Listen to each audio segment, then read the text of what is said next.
Hey folks, welcome back. My name is Krishna. If you're new to the channel, welcome. So in this video, we'll talk about something that I just recently discovered that might be pretty cool in terms of creating textures and patterns, and even when you're making brushes. So first thing we're going to do is we're going to go to Window, and you want to activate Materials. Now this is something that's available in Photoshop 2024, 2025.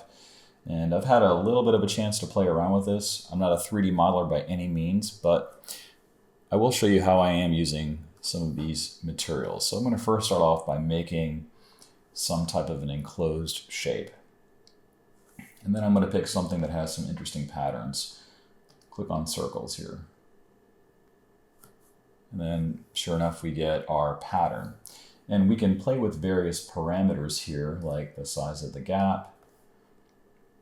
We can make it more dense, and I guess the beefier the processor you have, the faster these results are going to go. And you can change some of these parameters, but I'm just going to leave that as is. Where I think this really has a lot of strength and advantage is if I use the magic wand tool and make a selection on some of the darker outlines of this particular pattern, now I can go up to select and choose similar. And this will give me an interesting pattern that I can work with. I can hit Command J, and we can see that we have this really cool scale texture. And what we can do is we can take this texture now, and if we want to strip it down to just black and white for the purpose of inking, we can go to Filter, and we can go to our Filter Gallery, and we can choose our stamp effect, and we can adjust the light dark balance. You can see that if I open this up here, we have some light values coming through. Click OK.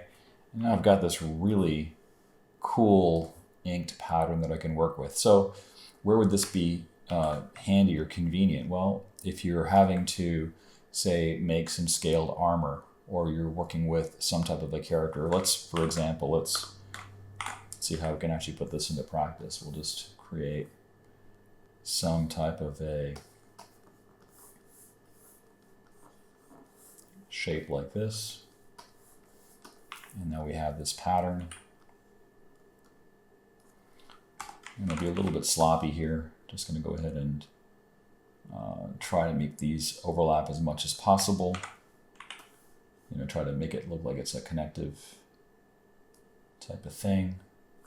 Some continuity there. And what I can do now is I can use the transform tool. I can right click and I can choose warp, and I can interactively just massage this into position, which I think is pretty neat, because now instead of having to draw all of these specific texture elements by hand, you can at least get a quick visualization. I'll just bring these in so that some of these scales look a little bit smaller. You've got these handles that you can then adjust. And you don't have to get the entire shape inside. I'm just demonstrating how this warp tool can function. And when you're happy, you can go ahead and hit commit. You don't have to use every single thing that you have in here, but where it can be beneficial is if I wanted to drop the opacity of this layer and maybe just draw a few of these rounded elements. Maybe I want to give this thing some kind of a knobby, scaly type of feel to it. And I can also just bring in some of those extra patterns and have that overlap. So you get some really nice texture. This is something that when I see a lot of artists that are learning how to ink, they typically just focus on outlines. And what we can do here is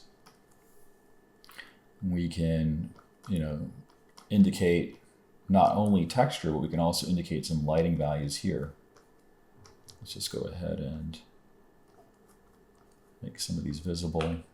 Make sure I've got my gaps closed. That's always something that I struggle with.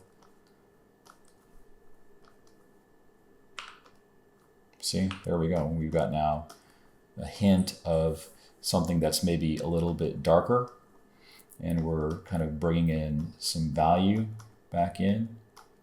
And I suppose you could actually just draw these scales. I mean, some of you might be thinking, well, why do I have to go through all of that? But the materials section has a lot of really interesting types of patterns that you can work with. I haven't even scratched the surface of all of the different types of things that you can use. There's ominous, for example. There's egg crate. So you can really have some fun with this. And you can also use these patterns to make your own custom brushes.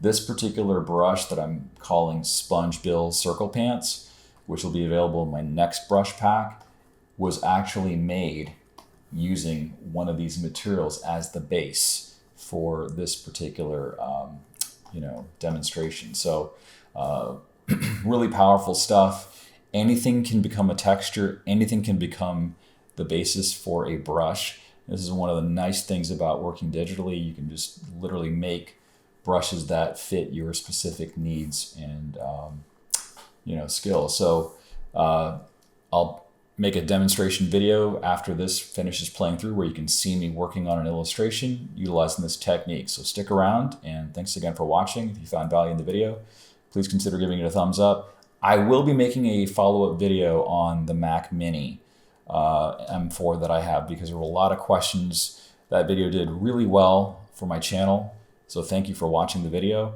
and I will address some follow-up questions that some of you had in the comments below. So stick around, and thanks again for watching, and see you next time.